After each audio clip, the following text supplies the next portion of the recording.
Shalom, perkenalkan nama saya Triana Selan dengan 22414291. Saya dari kelas C mata kuliah administrasi gereja baru.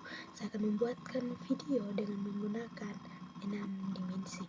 Menurut pemahaman saya, administrasi gereja baru bukanlah sekedar cara baru untuk mengelola gereja, melainkan suatu upaya untuk membawa gereja kembali kepada tujuan dan rancangan Allah yang semula. Dalam materi dijelaskan bahwa administrasi gereja baru bukan membangun model gereja yang benar-benar baru, tetapi semua model gereja yang terus diperbarui oleh Allah melalui Yesus Kristus dan Roh Kudus.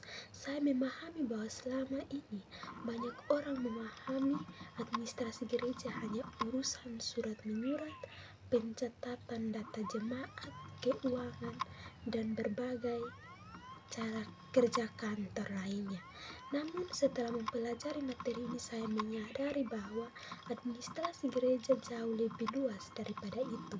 Administrasi gereja mencakup seluruh proses pengaturan, pengarahan, pengelolaan, dan evaluasi pelayanan agar gereja tetap berjalan sesuai dengan kehendak Tuhan. Bagi saya, tujuan utama administrasi gereja baru adalah membawa gereja semakin dekat kepada Kristus. Semua kebijakan, kepemimpinan, organisasi, hubungan dengan lingkungan, sistem administrasi dan evaluasi pelayanan harus diarahkan kepada satu tujuan, yaitu kemuliaan Allah dan menghadirkan kerajaan Allah di tengah dunia. Seperti firman Tuhan yang selalu mengingatkan kita dari kitab Injil Matius pasal 6 ayat 33, tetapi carilah dahulu kerajaan Allah dan kebenarannya, maka semuanya itu akan ditambahkan kepadamu. Melalui ayat ini saya memahami bahwa administrasi gereja yang benar harus menempatkan Tuhan sebagai pusat dari seluruh aktivitas gereja. Gereja tidak boleh hanya sibuk mengurus program dan kegiatan, tetapi harus memastikan bahwa semua pelayanan membawa jemaat semakin mengenal Kristus. Dalam dimensi yang pertama, dimensi kebijakan gereja, menurut pemahaman saya, dimensi kebijakan gereja adalah dasar yang menentukan arah perjalanan dan pelayanan gereja. Kebijakan gereja berisi berbagai keputusan, aturan, dan pedoman yang dipakai gereja dalam menjalankan tugas dan panggilannya di dunia ini. Dalam materi administrasi gereja baru, dijelaskan bahwa kebijakan gereja harus dibangun di atas Alkitab, teologi, dan doktrin gereja. Artinya, setiap keputusan yang diambil harus berakar pada firman Tuhan dan bukan hanya berdasarkan pemikiran manusia. Saya memahami bahwa kebijakan gereja sangat penting karena kebijakan menjadi penentu arah pelayanan. Jika arah yang diambil benar, maka pelayanan akan menghasilkan pertumbuhan iman dan kemuliaan bagi Tuhan. Namun jika arah yang ditetapkan salah, maka gereja dapat kehilangan fokus pelayanannya. Menurut saya, kebijakan gereja dapat diibaratkan seperti kompas bagi seorang pelaut. Kompas tidak menggerakkan kapal, tetapi menunjukkan arah yang benar. Demikian juga kebijakan gereja menunjukkan kemana seluruh pelayanan harus diarahkan. Dalam kehidupan gereja saat ini, banyak tantangan yang dihadapi. Perkembangan teknologi, perubahan budaya, persoalan ekonomi, dan berbagai kebutuhan jemaat yang semakin beragam. Oleh karena itu, gereja membutuhkan kebijakan yang mampu menjawab kebutuhan zaman tanpa meninggalkan nilai-nilai firman Tuhan. Dalam Yosua pasal 1 ayat 8, janganlah engkau melupakan perkataan kitab Taurat ini, tetapi renungkanlah itu siang dan malam, supaya engkau bertindak dengan saksama sesuai dengan segala yang tertulis di dalamnya. Sebab dengan demikian perjalananmu akan berhasil dan engkau akan jaya. Ayat ini mengajarkan bahwa keberhasilan seseorang bergantung pada kesetiaannya terhadap firman Tuhan. Menurut saya, gereja juga harus menjadikan firman Tuhan sebagai dasar dalam setiap kebijakan yang dibuat. Selain itu, dalam Amsal pasal 22 ayat 29 mengajarkan pentingnya kecakapan dan tanggung jawab dalam pekerjaan. Kebijakan gereja tidak boleh dibuat secara sembarangan, tetapi harus melalui doa, hikmat, dan pertimbangan yang matang. Hal yang paling menyentuh bagi saya adalah bahwa kebijakan gereja sebenarnya merupakan usaha gereja untuk mendengarkan suara Tuhan dan menerjemahkan kehendaknya ke dalam tindakan nyata. Karena itu kebijakan gereja bukan hanya soal aturan, tetapi juga bentuk ketaatan kepada Allah dalam dimensi yang kedua, yaitu dimensi kepemimpinan. Dalam dimensi yang kedua, yaitu dimensi kepemimpinan dan manajemen administrasi gereja baru. Menurut pemahaman saya, dimensi kepemimpinan dan manajemen merupakan jantung dari pelaksanaan pelayanan gereja.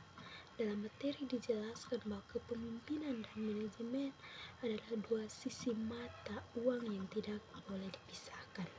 Musa digambarkan sebagai seorang pemimpin, sedangkan Yitro membantu Musa memahami pentingnya manajemen dalam pelayanan. Saya memahami bahwa kepemimpinan berbicara tentang kemampuan memberi arah, visi, dan pengaruh kepada orang lain, sedangkan manajemen berbicara tentang bagaimana visi tersebut diwujudkan melalui perencanaan, pengorganisasian, pelaksanaan, dan pengawasan.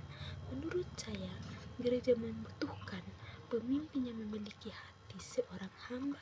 Pemimpin gereja bukanlah orang yang mencari kedudukan atau penghormatan, tetapi orang yang bersedia melayani dan mengorbankan dirinya demi pertumbuhan jemaat.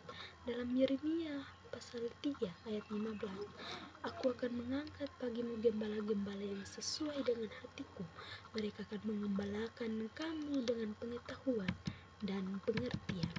Melalui ayat ini, saya memahami bahwa Tuhan menghendaki pemimpin yang memiliki hati seperti hatinya, yaitu hati yang penuh kasih, kesabaran, dan kepedulian terhadap umat. Dalam materi juga dijelaskan pentingnya hikmat dalam kepemimpinan. Raja Salomo meminta hikmat kepada Tuhan agar mampu memimpin bangsa Israel dengan baik. Menurut saya, kepemimpinan gereja yang baik bukan hanya bergantung pada pendidikan atau kemampuan manusia, tetapi juga pada hikmat yang berasal dari Tuhan. Harus memiliki hubungan yang dekat dengan Tuhan, agar setiap keputusan yang diambil membawa damai sejahtera bagi jemaat. Saya juga belajar bahwa seorang pemimpin gereja harus terus belajar, seperti yang ditunjukkan dalam materi.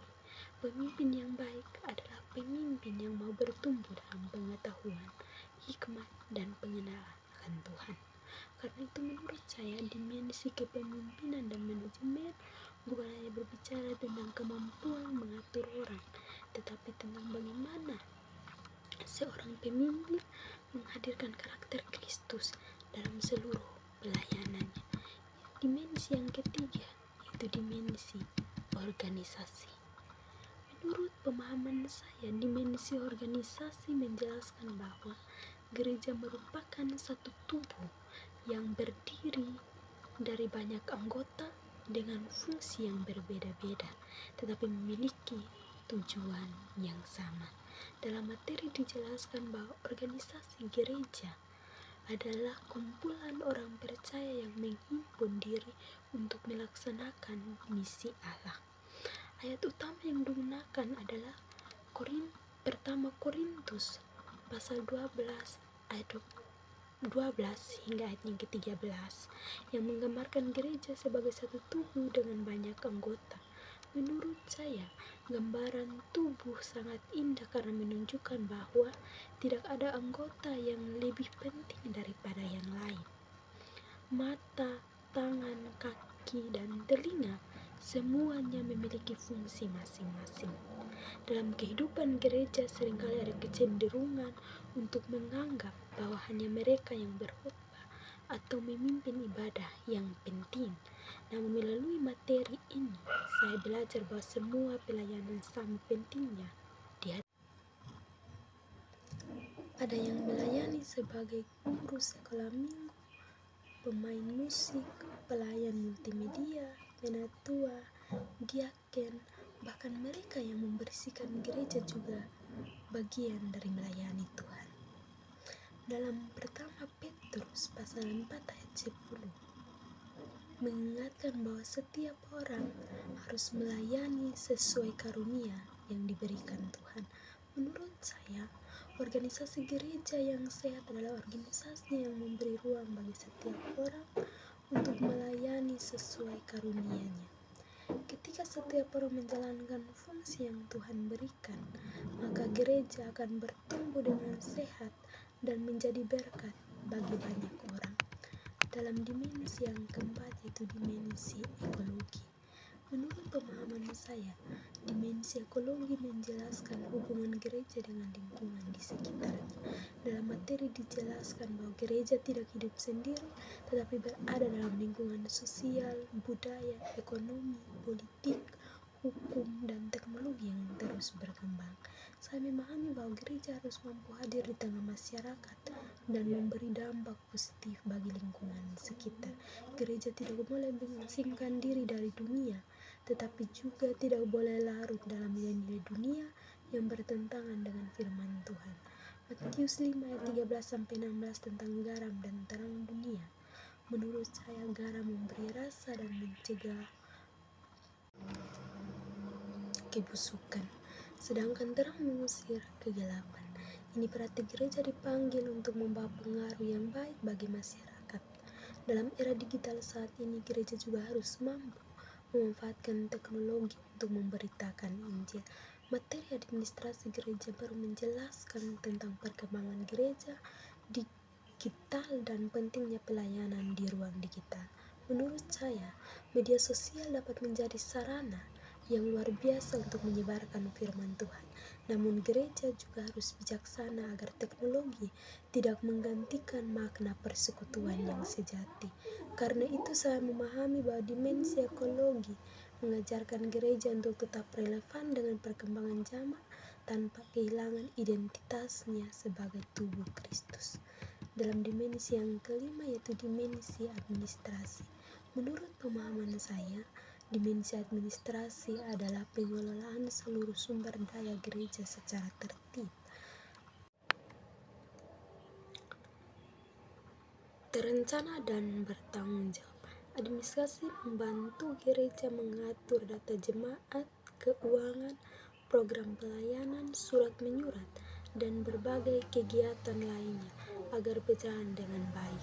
Saya memahami bahwa administrasi sering dianggap sebagai pekerjaan yang kurang rohani karena lebih banyak berkaitan dengan dokumen dan pencatatan. Namun sebenarnya administrasi juga merupakan bagian dari pelayanan kepada Tuhan. Melalui administrasi yang baik, gereja dapat menjaga keteraturan dan kepercayaan jemaat. Ketika keuangan dikelola secara jujur dan transparan, jemaat akan merasa yakin bahwa persembahan mereka digunakan dengan benar. Filipi 4 ayat 8 mengajarkan tentang segala sesuatu yang benar, mulia, adil, suci, manis didengar, dan patut dipuji. Menurut saya, nilai-nilai tersebut harus menjadi dasar dalam administrasi gereja. Semua pekerjaan administrasi harus dilakukan dengan kejujuran, tanggung jawab, dan integritas. Dengan demikian, administrasi bukan hanya soal mengatur dokumen, tetapi juga menjadi wujud kesaksian gereja tentang kehidupan yang tertib dan bertanggung jawab di hadapan Tuhan. Dimensi yang keenam, yaitu dimensi evaluasi kinerja gereja. Menurut pemahaman saya, dimensi evaluasi kinerja gereja merupakan proses untuk menilai apakah pelayanan yang dilakukan sudah sesuai dengan kehendak Tuhan atau belum. Dalam materi administrasi gereja baru dijelaskan bahwa evaluasi dilakukan untuk melihat dampak dari seluruh pelayanan gereja terhadap kehidupan di jemaat dan pelaksanaan misi gereja. Menurut saya, evaluasi bukan bertujuan mencari kesalahan, melainkan untuk memperbaiki pelayanan agar menjadi lebih baik. Melalui evaluasi, gereja dapat bertanya, apakah jemaat semakin bertumbuh dalam iman? Apakah kasih semakin nyata dalam kehidupan jemaat? Apakah pelayanan membawa orang semakin dekat kepada Kristus? Dan apakah gereja menjadi berkat bagi masyarakat? Dalam Mazmur 119 ayat 92, sekiranya Tauratmu tidak menjadi kegemaranku, maka aku telah binasa dalam sengsaraku. Menurut saya, keberhasilan gereja tidak hanya diukur dari jumlah anggota atau banyaknya program, tetapi dari sejauh mana firman Tuhan hidup dalam kehidupan jemaat. Selain itu, Matius 7 ayat 24-27 mengajarkan bahwa orang yang bijaksana adalah orang yang mendengar dan melakukan firman Tuhan. Dalam konteks gereja, evaluasi membantu memastikan bahwa gereja tidak hanya mendengar firman Tuhan, tetapi juga melaksanakannya. Saya memahami bahwa gereja yang harus mengevaluasi dirinya adalah gereja yang mau diperbaharui oleh Tuhan dan terus bertumbuh menuju kesempurnaan dalam Kristus. Setelah mempelajari keenam dimensi administrasi gereja baru, saya memahami bahwa administrasi gereja baru adalah administrasi yang selalu berkaitan dan tidak dapat dipisahkan satu sama lain. Kebijakan gereja memberikan arah pelayanan kepemimpinan. Kebijakan gereja memberikan arah pelayanan, kepemimpinan dan manajemen, menggerakkan pelayanan, organisasi menyatukan seluruh karunia jemaat, ekologi membantu gereja berinteraksi dengan dunia, administrasi menjaga keteraturan pelayanan, dan evaluasi kinerja memastikan semuanya tetap berjalan sesuai kehendak Tuhan. Bagi saya, inti dari administrasi gereja baru bukanlah menciptakan gereja yang hebat secara organisasi, melainkan menghadirkan